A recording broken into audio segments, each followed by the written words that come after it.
One Star Cowboys podcast, presented by Haymaker. Now here's your host, Kevin KT Turner. What's up, homeboys and homegirls? It's the One Star Cowboys podcast. We're live at the Haymaker Network studios. A little late this week. A little snow, an apocalypse. Let's not mess with it. We'll push it back. Senior Bowl week. Cowboys still hiring coaches. A lot going on. I'm Kevin Turner. We got Kent Garrison back there. You can't see him. John Machota, Saad Youssef, both from The Athletic, both lovely men. How we doing, guys? I'm great. So happy to be here. Can't even tell that it snowed anymore. Yeah. It's great. Wait, where? Hold on, where can't you tell? On the roads. Oh, okay. On the sidewalk. I was about to say, the sidewalks walking in here, Yeah. Oh, yeah. that back parking lot right there. Should I be putting this out there? You know, John, we asked you last week how we could prepare, and you called it. We're just not equipped for it down here. We're not ready for it. 4 days of no school. I don't have kids, but everyone around, let's go to school. Like, oh, that's crazy. And people are bitching because their kids are at home with them because they would rather their kids go to the daycare that is school. I don't know what that has to do with anything, but there we go. First things first, guys. Mike McCarthy got hired. Steelers fans probably going crazy. And then the Cowboys hired Christian Parker as the defensive coordinator. Still lining out the coaching staff. Is it a little weird to you, John, that we don't have a full coaching staff? Meanwhile, we're senior bowling, or is this just kind of how it is right now with the coaching hiring windows and things like that? Can I talk about Mike McCarthy first? Please. Austin Powers. I know Cowboys fans don't care about this because they've moved on. No, I do. I got a little choked up when he got choked up. And this is more on like a personal level, though, but I just know how I'm happy for him. Like, I don't know that it's going to work out, but to have on your resume Packers, Cowboys, and Steelers is incredible. If you would have told him that as a kid, there's no way he would ever believe that was going to happen. And then just obviously how much Pittsburgh means to him. But yeah, that press conference, I thought that was pretty good. Again, I know that Steelers fans don't care about that because if it doesn't lead to wins, they're not going to be that excited about it. But I'm happy for him. I'm happy to see how this thing kind of plays out, especially because he doesn't have a quarterback there. And that's the key piece to all of this, especially with him. So I don't know. I think Cowboys fans are probably, yeah, good, whatever. We've moved on, whatever. I don't really care. But I thought it was pretty good, the press conference. Yeah, I did too. And I said this right when the hire came down. I don't think that there's three people I've met in my life who are more proud of their roots than Mike McCarthy. And just him being, yeah, and KT. But no, just being from Pittsburgh, I remember even some off-the-record conversations that we'd have just about the Super Bowl year and stuff. And, you know, like, he wouldn't have even the same glow of talking about a Super Bowl win because it was over the Steelers. Like it wasn't just like unbridled, just like that, because there was an element always of like, well, it was Pittsburgh that, lost or whatever. Like, of course he was thrilled about the Super Bowl, but like you just see how different people talk about different things, and the way he always talked about Pittsburgh was always something that stuck with me. So I'm really happy for him. I was happy for him too and wanted him to get a job somewhere. But to get one there, which is like a decent roster, like a, 8 to 10 win probably roster. And then we're sitting there going, okay, so what's going to happen when Aaron Rodgers goes under the hole and then comes back up after his ayahuasca trip? If he comes back with Mike McCarthy, that's insane. But I think that might I don't see how that works. I don't see where that. You don't think that'll happen? No, I'm saying I don't understand how that works. No, like, I don't how think is it that? works either. How is that positive? Like, where does that lead you to? Do you think that's getting you any further than what you were? That's what's weird about this. The hire does not make sense. Yeah. I'm not trying to act like it makes sense. It makes sense for that. It's an awesome story for him in his life, no question. But like where he's at age-wise, being an offensive guy, none of that lines up with what the Steelers have been doing going back to the 60s. So I'll be surprised if it works. I'll be happy for him if it does, but I don't think it will. No, and I also think that of course, like being in Dallas, I don't have any insight on the Steelers or the way the organization works, but as an organization that has had these coaches they hired in the 30s and then were long-term coaches, I just feel like this might be an almost intentional departure from that, where, kind of like a little bit of like a reset, keep the thing afloat. Because there really wasn't that Ben Johnson, Mike Vrabel type coach in the cycle. If you want, like we talked about how there was so much change, but like John Harbaugh, Mike Tomlin was obviously in Pittsburgh, but Harbaugh being a rival guy, older guy, like I don't think there was that young upshot, hotshot guy where I think in the future there might be. I think some of those guys are maybe getting OC jobs right now or DC jobs. And I think that might be the next like real long-term hire for the Steelers. You just got to be careful with what you wish for, though, because they've been an organization that's been hanging around the rim a lot. And so all of a sudden you go in another direction. I don't know if that's necessary.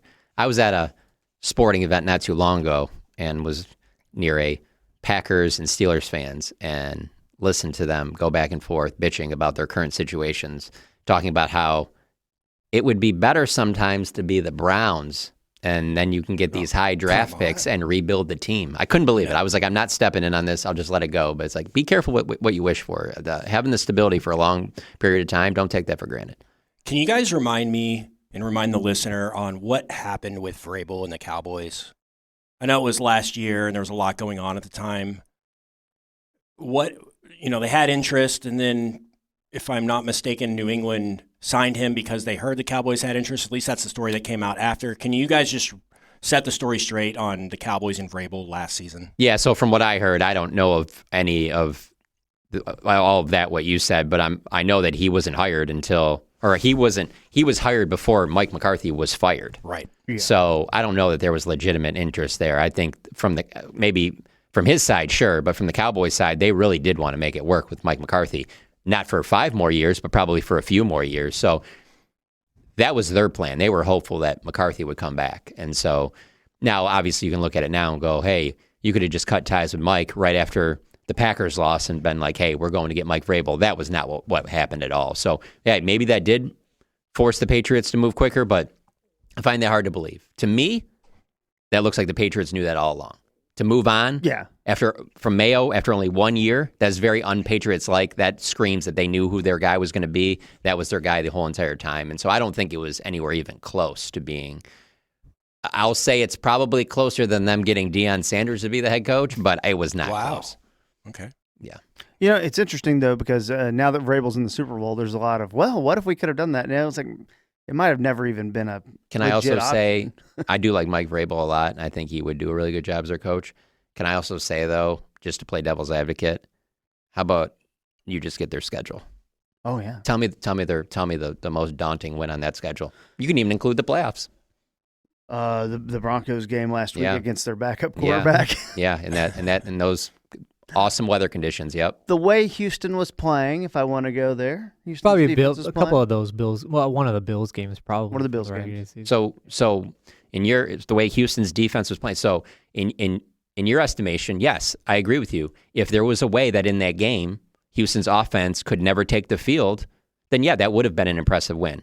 But unfortunately for the Texans, their offense did have to take the field, and that was great for Mike Vrabel and the Patriots. Yeah. No, there's a lot of layups. There's been if you go back and look at their schedule, and even including the playoffs, there's a lot of things that have been handed to them where you're like, how many other teams, maybe out of these 10 that are all getting new coaches, would still have their head coach if they got to play that schedule? Yeah, because you had a couple layups against the Jets.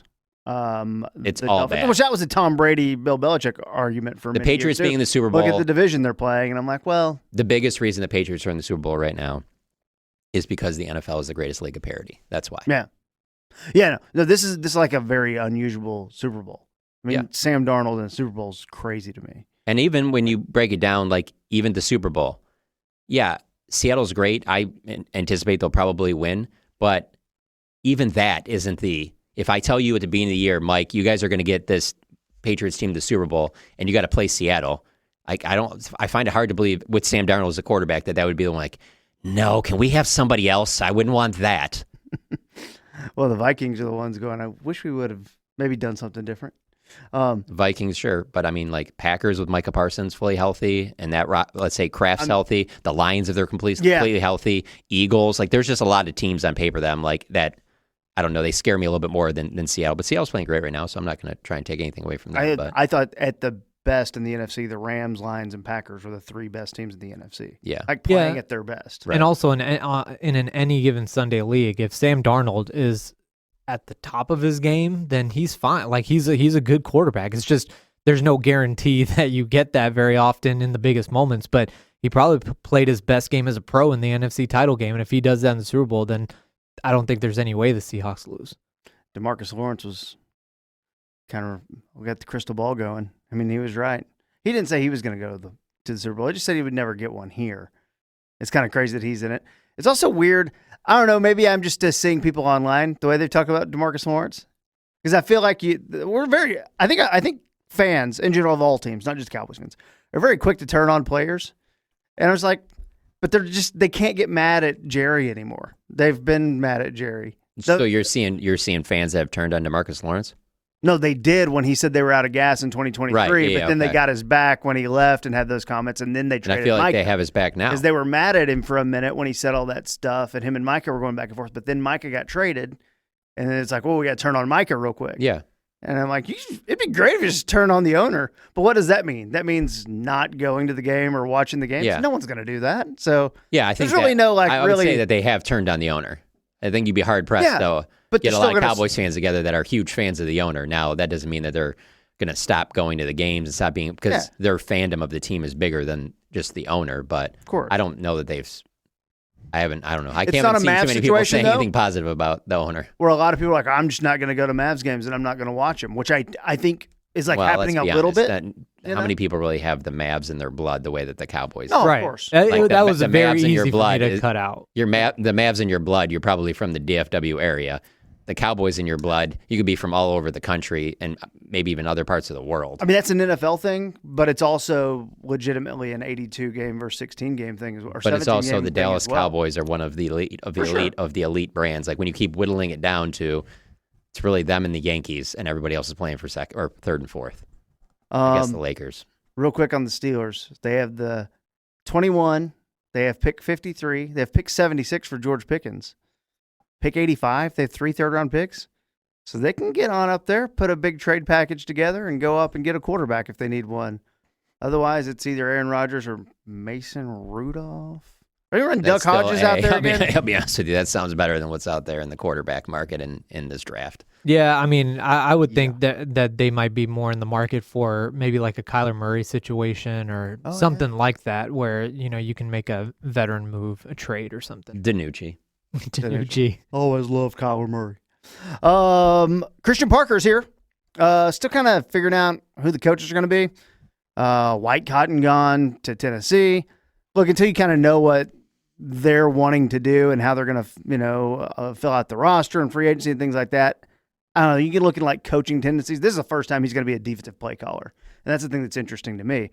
I would say not an out of nowhere hire because he did, interview and things like that. Highly thought of. I love some of the things under 40. Like, I love some of that stuff. I love going a different route than they have gone in the last 12 years. Would you agree with that? Yeah, absolutely. I like the fact that we don't know if he's going to be a good defensive play caller. I mean, we don't know if Brian Schottenheimer is going to be a great head coach. I mean, there's a lot of projecting here. The one thing you can say about both of them, though, is that where they are in their careers, there's no reason that they won't and shouldn't continue to be extremely hungry. And so that has to be very high in your list of things you want. And then also his resume is incredible. Like how fast he moved up every place he's been at. So if he's not a good DC, then maybe there's just a lot of people that were wrong, because there's a lot of people that he's crossed paths with that have thought very highly of him, and that's got him to the situation he is right now. Aaron Whitecotton not coming back, that's probably my biggest surprise of the coaching staff. I thought he might be a holdover. When I saw that he was out, that told me that they're giving it Christian Parker free reign to hire the guys he wants. And so also, like when they hired Dan Quinn, during that process, also Joe Witt was one of the interviews. Yeah. Zach Orr was one of the interviews this time.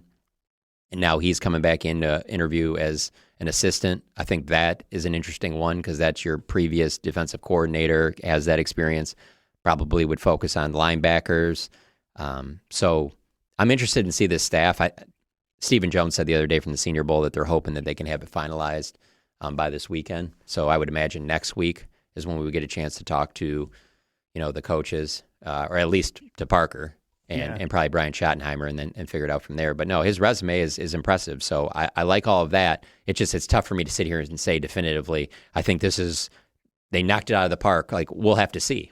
I don't think anybody can tell you right now. It's quite a bit of a step up from what he's been doing. Yeah, I think the process is encouraging to me. I wouldn't say that it's necessarily a given that Christian Parker gets to hire every single assistant he wants. There might be some guys assistants that the front office could have a hand in. But if you get past the Schottenheimer hire, which was like a Jerry comfortable hire. After that, I mean, Clayton Adams was a Schottenheimer hire. Christian Parker, I don't think there's any dispute that was not, a Jerry Jones selected thing. So if you're more looking at the process of that, and then Aaron Whitecotton, I mean, a guy who... Hold on real quick. Just the idea of this, I have to just touch on this real quick. In no world that I will ever live in, can I imagine Jerry being the one that brings up, there's this guy over in Philadelphia. Parker, I think his name is. Shotty, put write that one down. Yeah, there's no world. way. There's no scenario you could ever tell me that. Also, by the way, the rumblings, I don't know how much validity 50% chance at that press conference he says his name wrong, but sorry. There's the rumblings that Vic Fangio might be retiring or something about that. And if that happens, wow. And they lost Parker, that would be interesting too. But the Whitecotton thing is interesting just because of the personnel. Like he came from New York where he had Quinnen Williams and Solomon Thomas, both guys who were in Dallas. It just felt like that might be someone that's kept around. But if Christian Parker has the freedom to build his staff, there's no complaints here for that. If Vic Fangio retires, it's kind of a Norm and Mike Soroy situation. But, that might be an inside joke, maybe. I also think like Jerry calling out like, oh, the Christian Parker, that's like if your grandpa is like paying attention to like K-pop Demon Hunters or something. You're like, well, what, you're watching those shows? I like that, KT. You're in on those? Yeah.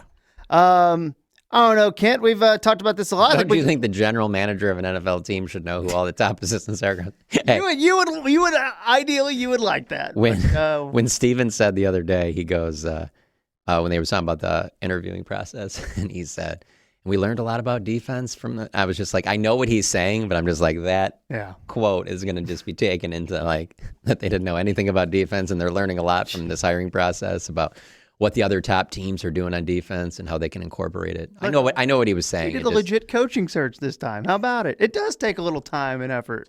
But well, you got a lot you going say on. legit coaching search, but why is it a legit coaching search right now?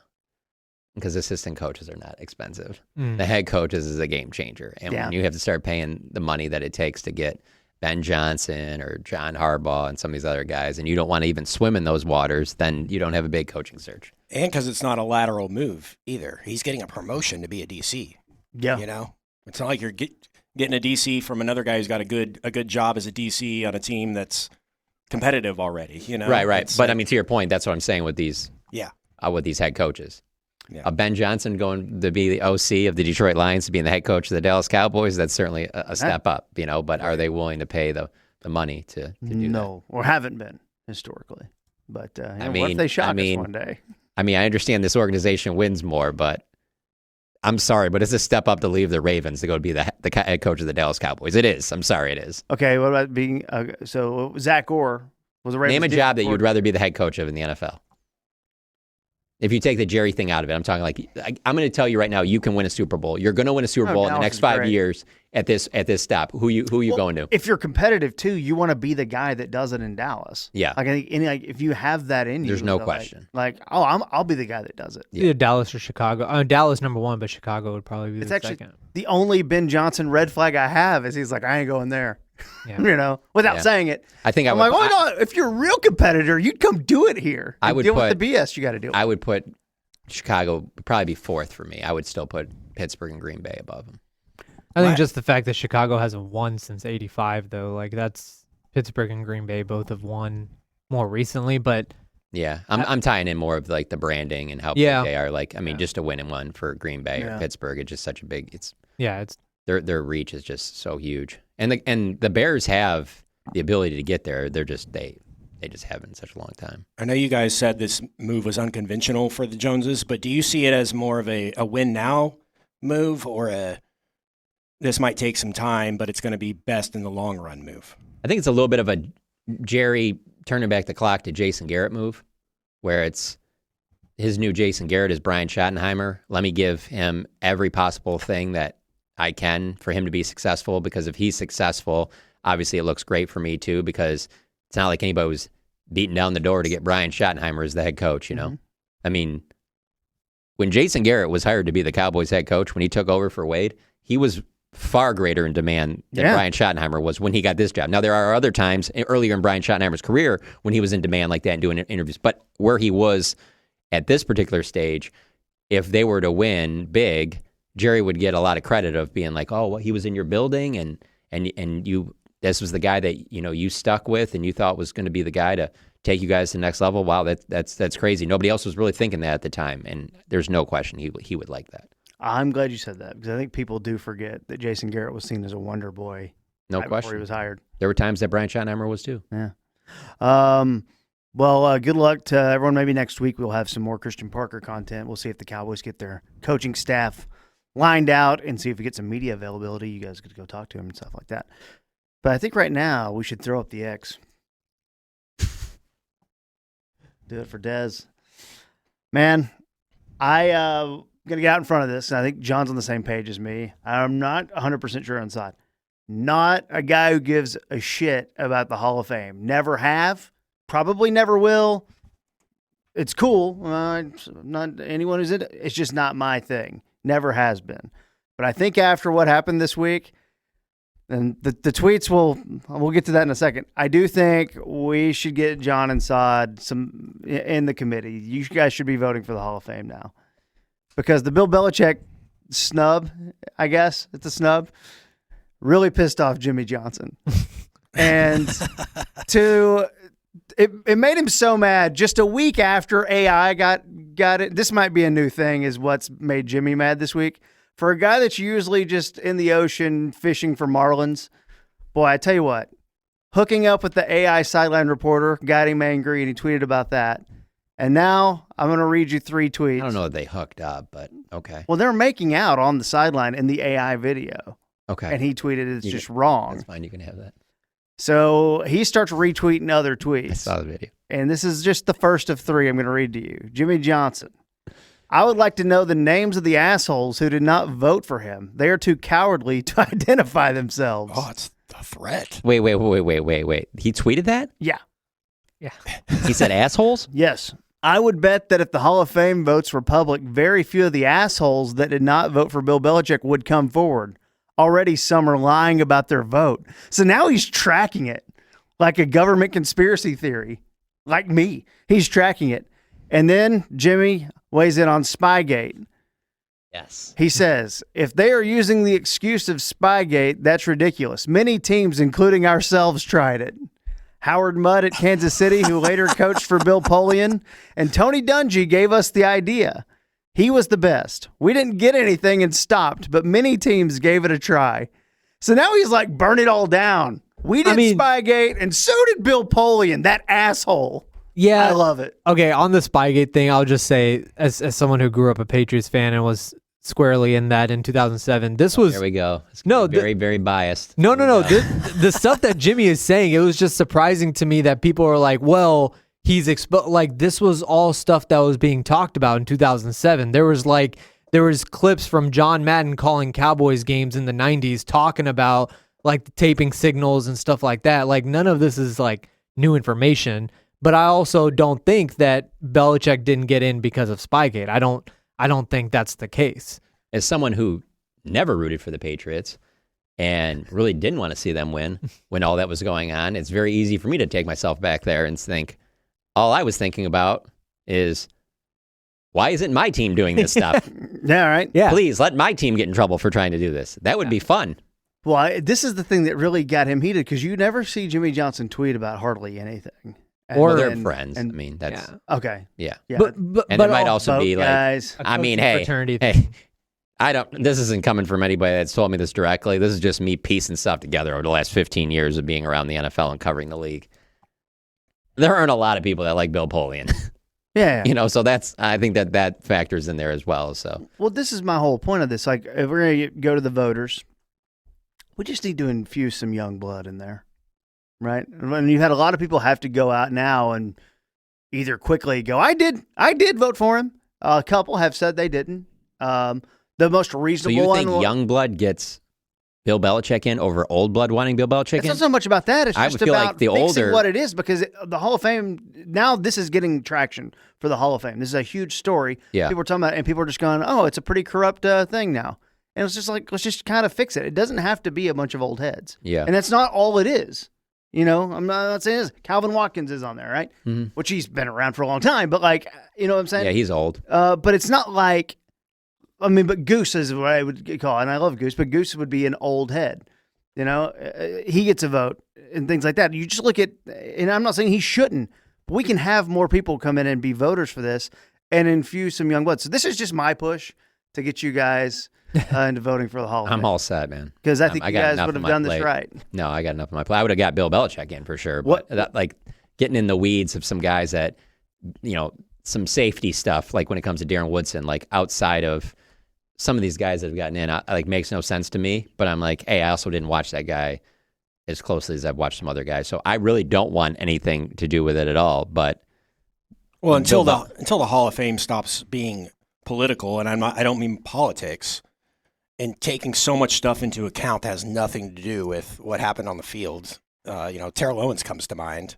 Yeah, Like, you're just punishing guys for ego reasons, and it's just absolutely ridiculous. so a couple of the people who didn't vote for Belichick put out stories and explained their reasoning, and both of the ones that I read, the common thing was that it wasn't about Belichick, it was about getting the three guys in, the three senior players in, because they're not going to be on the ballot again, whereas Belichick might be, or should be, or will be back on the ballot next year, most likely. So I think the problem, though, is this all stems from 2022 when Deion Sanders said that the Hall of Fame is getting watered down. That's where the process changed. That's why and I've done a lot of work and stuff on this in the last week or so, just with the job. And that's where a lot of the change stemmed from, is Deion saying that in 2022 and the Hall of Fame trying to make it more exclusive. The thing is, though, the catch-22 with that is, if you have to vote for LC Greenwood over Belichick because you think he might not be back on the ballot, then he's not a Hall of Famer. Like, that's the point. Is like, if you have to be like, well, if I don't get him this time, he's never going to get in, then he's not a Hall of Famer, with all due respect. I would make some arguments about the fact of, it's kind of like the catch rule to me, when there are certain things where it's just so obvious to everyone. Let's not sit here and act like every year, every class, there's just so many guys that are so obvious. It's very, very rare that it's an obvious guy like Bill Belichick. Let's not act like we can't go to 4 this year for someone obvious like Bill Belichick. Hey, man, really like to get you in, Breeze, but Joe Montana, you're going to have to wait. It's obvious. Barry Sanders, hey, sorry, we got to wait. There's a couple of other backup running backs from back in the day. We got to get in first. Like, it's obvious. Barry Sanders goes in immediately. Like, Tom that's Brady. the thing. 100%. I mean, it's I the don't same care thing. about other quarterbacks or whatever. There's certain guys that you're just like, hey, everybody raise your hand. Let's use common sense. Move to the next topic. So here's the thing, though. The way the system works is that there's the 15 modern era finalists, right? So that's separate. Then there's the 5, and the 5 is 3 senior players, 1 contributor, 1 coach, and they all have blue ribbon committees, which before they get to that 5, it's basically you have a pool of players, a pool of contributors, and a pool of coaches. 3 players advance, 1 contributor, 1 coach. Now, when you're doing the voting, out of those 5, you can vote for 3. That means that voters have 3 votes out of the 5. That means there were more than 11 voters who had Belichick as their 4th guy. That says a lot. That's crazy. That is crazy. And so that's why when people, and that's why when they're like, well, we got to get the seniors in, or there was that was one, the Kansas City columnist said he voted for all 3 senior players. Then the Indianapolis guy said he did 2 senior players and Kraft. Regardless, the point is like, it's not even just like you get 1 vote out of that. You get 3 and you still didn't get Belichick in. That's just atrocious. And that's like, you can't do that. The stories on the people who have come up and said no, because I think they're trying to get ahead of it. It's like, fine, I'll be the one that does it. And they're saying that, well, I voted for the 3 other guys. Okay. No, you shouldn't do it that way. If you're going to go with it, your story should be he cheated. Okay. And then you have to deal with how many players or coaches who cheated over the years have I voted for, and then you have to deal with that on your own time. But also the cheating thing falls apart because because he won more after he cheated than before. Of course. So it doesn't hold up. So this is kind of the thing where I think the process and really the voters and all that really botched this badly. People can talk about the process, and I understand, but there is in no way that the three guys that were eligible, the three players, I'm blanking on their names, but it was Ken Anderson. You should know them all. They're Hall of Famers. Ken Anderson, Elsie Greenwood, and Roger Craig.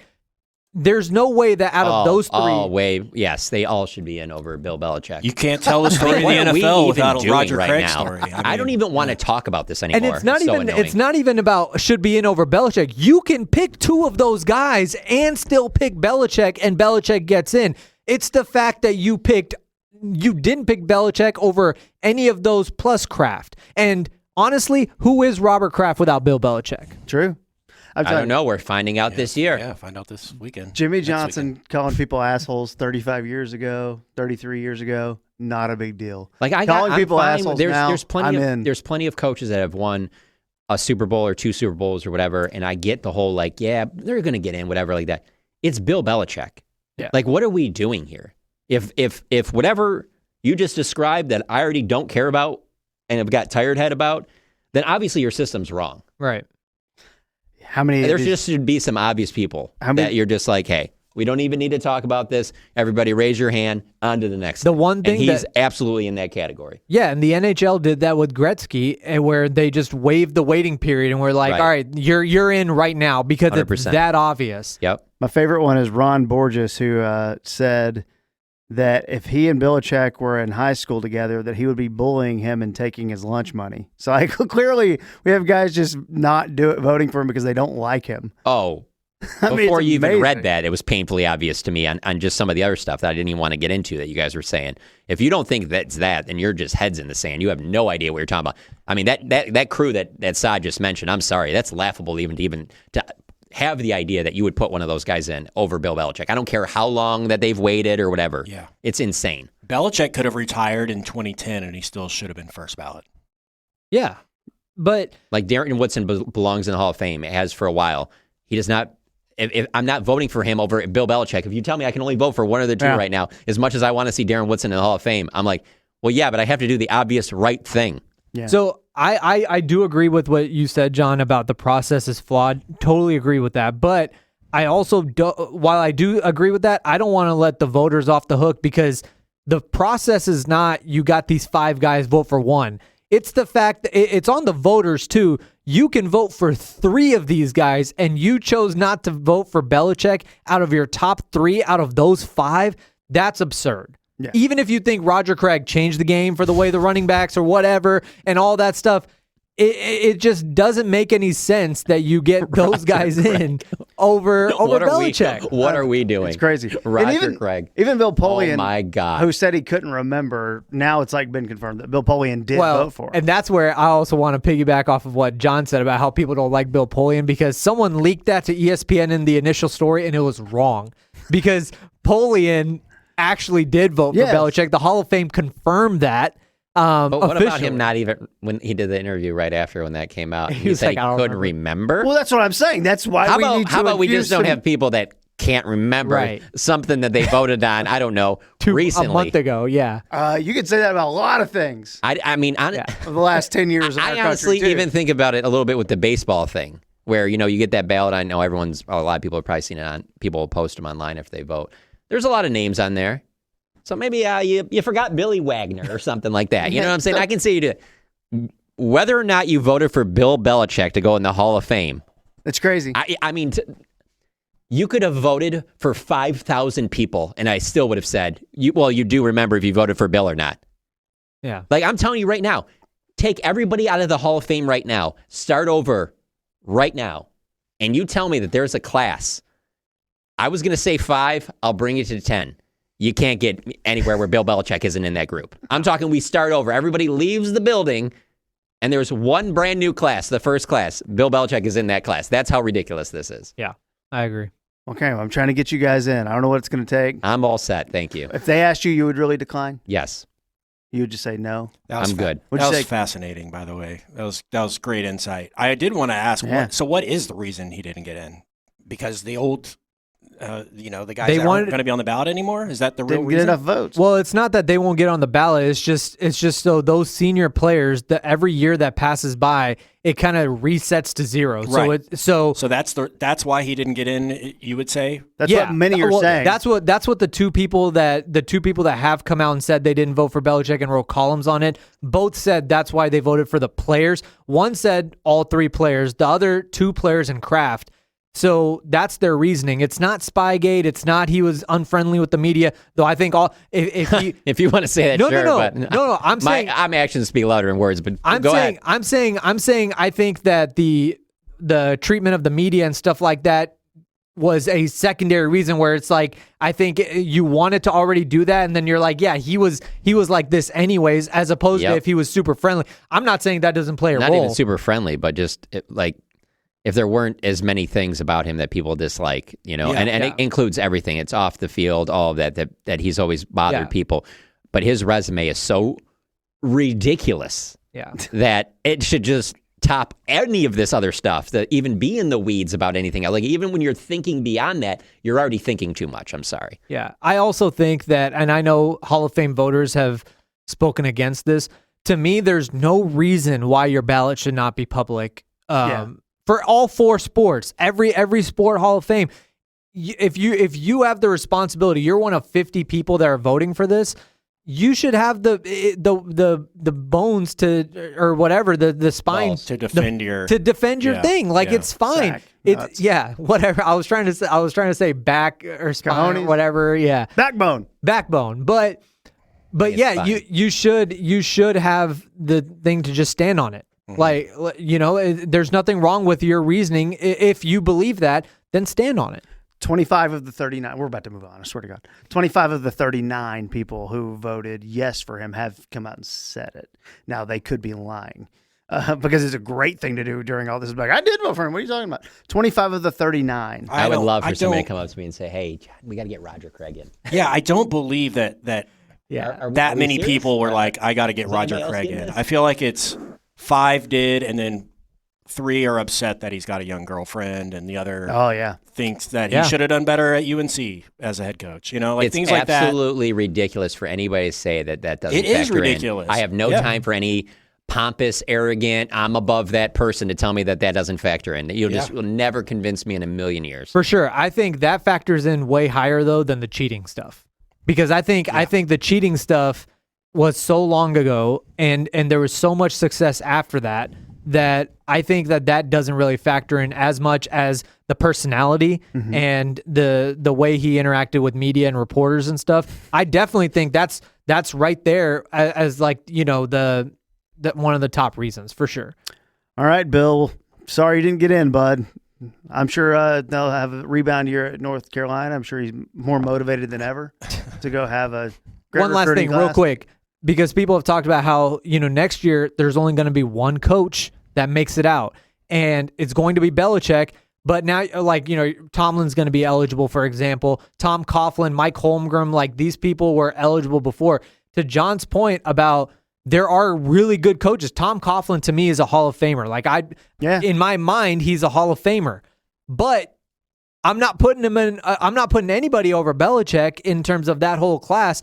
This is just going to push everything down even further unless there's a change in the process. Okay, let's move on to a new segment here on the One Star Cowboys podcast called Draft Days. Now, we're not, Senior Bowl week is here, but the Cowboys do have pick 12 and 20. Look, we're 3 months away from the draft, so plenty of time to get into stuff, but always like when John's got a little piece over at The Athletic you can check out. Dane Brugler, our good friend, put out a big mock draft. And here's how it landed for Dane now. There's a million mock drafts that are going to happen, so, but I do think we are to the point where we can't start talking about some of these names of some of the guys they're going to be looking for now that we have a defensive coordinator. Number 12 overall, Sonny Styles, the linebacker from Ohio State. And then at number 20, Dane had us taking Avion Terrell, the cornerback from Clemson. And I liked your article and your input from Dane and all that stuff. So your thoughts on that, John? Yeah, I like both those picks. that would probably be still secondary for me behind finding any possible way to trade one of those picks to then get a second or third out of it or something, just because they don't have a second or third. I just think that there's so many holes on defense that they need more than just two guys, but you have to have teams that want to come up and get those picks. So I don't know that those players that teams will be willing to come up for will be still available at that time. But if they are, trading back to me is number one with one of those picks. If you stay there, though, I don't understand how you could do anything but just take the two best defensive players. Just because you have so many areas. Sure. It's not like you you could take two corners. I wouldn't do that, but corner, linebacker, DN, corner, DN. You have a new defensive coordinator. Let him get a couple of guys that he can put in right away. That's the best way to build a team. It's not you need those positions anyway, and to get a starting defensive end right now or a starting number one corner type, it's going to be way more expensive in free agency or via trade than it would be to use first round picks on those positions. So I have no problem with Dane's pick. I think corner and D end are the biggest needs, but that's because I also think that linebacker is a little bit easier to get. Yeah. But where they are with linebacker, I have no problem with that pick because you can make the argument that you really don't have anything at line. I shouldn't say anything, but there's just a lot of injury concerns with DeMarvion Overshown. So you take a linebacker that can play in the middle and Overshown stays healthy, well, great. You might have one of the best linebacking cores in the league. Great. Deal with that then. But as you look at it right now, there's so many injury concerns right now and so many question marks at linebacker that I don't understand how anybody would question if they use one of those picks on a linebacker. Yeah, I think defense is the obvious thing, and also how quarterbacks go always kind of dictate how the top of the draft is going to shake out. If Caleb Downs by any stretch makes it to 12, I think that has to be your guy, and that's going to be fascinating because that'll take me back to a little bit of the Micah draft where it's like you're going to take a linebacker there, really? It's not something that they've done, and and that's how you feel about safety with them. But if you're able to get Caleb Downs, then yeah, I think that would be the pick. Other than that, just the two best defenders. That's who I would take at 12 and 20. And with a young DC, I would think if it was Caleb Downs, that there would be a pitch behind the scenes of how much he can do. Mm-hmm. He's not just your traditional safety. He's going to be able to be moved as almost a back-end version of Micah Parsons, where you never know where he's going to be lined up because he could be back deep, he could come up, he could blitz, he can play the run, he can do everything.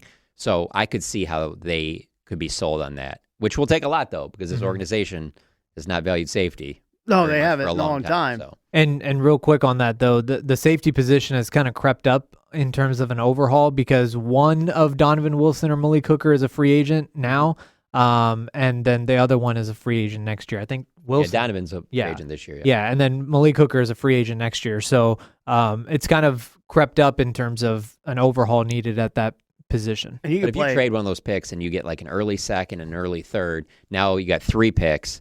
And you probably can get a D end, you can get a corner, you probably get a linebacker, or you get 2 D ends, or you get 2 corners, And we're 5.5, 6 weeks away from free agency started. So whatever you hear from them over those 5-6 weeks, just remember who they are. And until they prove otherwise, don't start thinking, well, here's the holes they're going to patch up. And they may patch up some holes in free agency, but they're not going to have a big free agency splash. If they we have seen it in the past. It just they have never worked out from what we've seen. 2020, when they got Don Terry Poe and Gerald McCoy, guys like that to help out Mike Nolan, it just was a huge disaster. It didn't work out.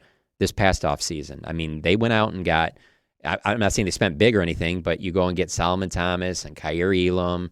You go get Kenneth Murray, Sanborn, Dante Fowler.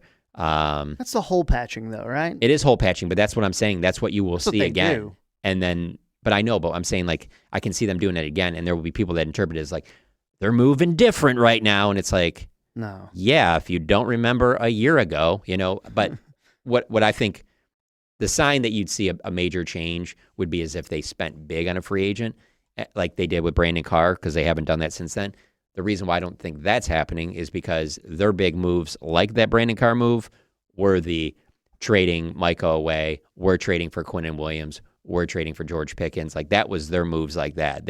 I don't see them going into this free agency being we're going to be a top player for one of these top 10 free agents in this class. If there is one area that I'm kind of most fascinated about how they approach it, it's the running back position because there's the option there to bring back Javonte Williams. There's a couple of guys you drafted last year.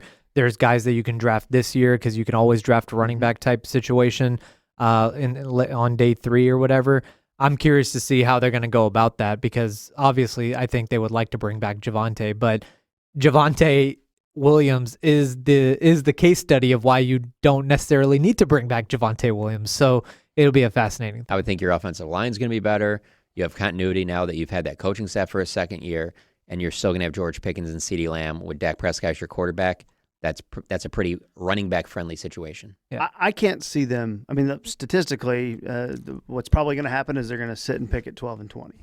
But there will be so many trade scenarios that are talked about over the next 3 months. So we all know what draft season's about. I just can't see a world where they're just taking Friday off of the draft. That sounds crazy to me. To not have a pick around 2 and 3 is. Now I will say because of the success of Quinnen Williams and George Pickens, who are those 2 picks are the reason you have them. The ultimate salesman in Jerry Jones can sit there on Friday and sell that all day long about that's who we have. So that's the only. I went through that first round of that. After they traded Amari Cooper, and he loved bringing that up because Amari was an instant success during that season. As soon as he was big for them, and the Raiders used that pick on a safety who I am sure plays football anymore. So I can see Jerry. I understand what you're saying, but because those picks are not gone because they went and got Ben DiNucci and Joe Milton, because they were for Quinnen Williams and George Pickens. Just be careful about assuming that you don't think that Jerry will not want to sit there and talk about that. And 20, I think they'll sit and pick at 12, but 20 is the one where they may go, we don't have a first-round grade. Let's try to get out of here. But there's just not that many quarterbacks people are going to want to move up for. There's a lot of wide receivers and things like that. What's probably likely, do you think you might not if they do that trade at 20, what they get in return will be probably under whatever the chart says because it isn't a super loaded draft like that for quarterback and some of those key positions. And so they will be criticized for that.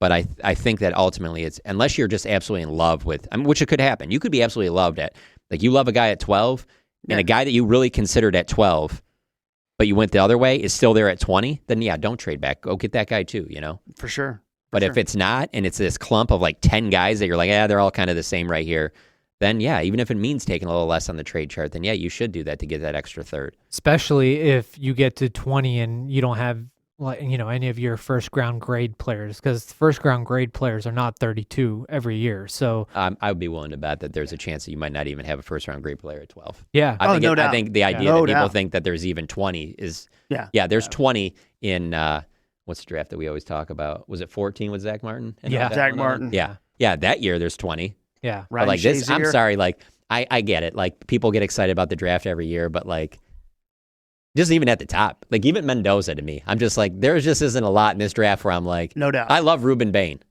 Ruben Bain's not Myles Garrett. And Bain, you know what I I'm don't saying? think Bain's going to be there at 12. He's not, but I'm saying he's not Micah Parsons. He's not I agree. I'm just saying that this draft, if you told me that there's legit 10 guys that have real legit first round grades, it would not surprise me. Yeah. I think Bain and David Bailey will go, the Texas Tech defensive end. Sure.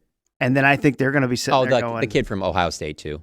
Arvell Reese is yes. Francis Magawa or whatever, the tackle from Miami. And even Sonny Styles gets to you, the linebacker. It's he could fall because maybe teams aren't valuing linebacker. Yeah. There's the other tackle too that'll be a top 5 pick. Caleb Downs? No?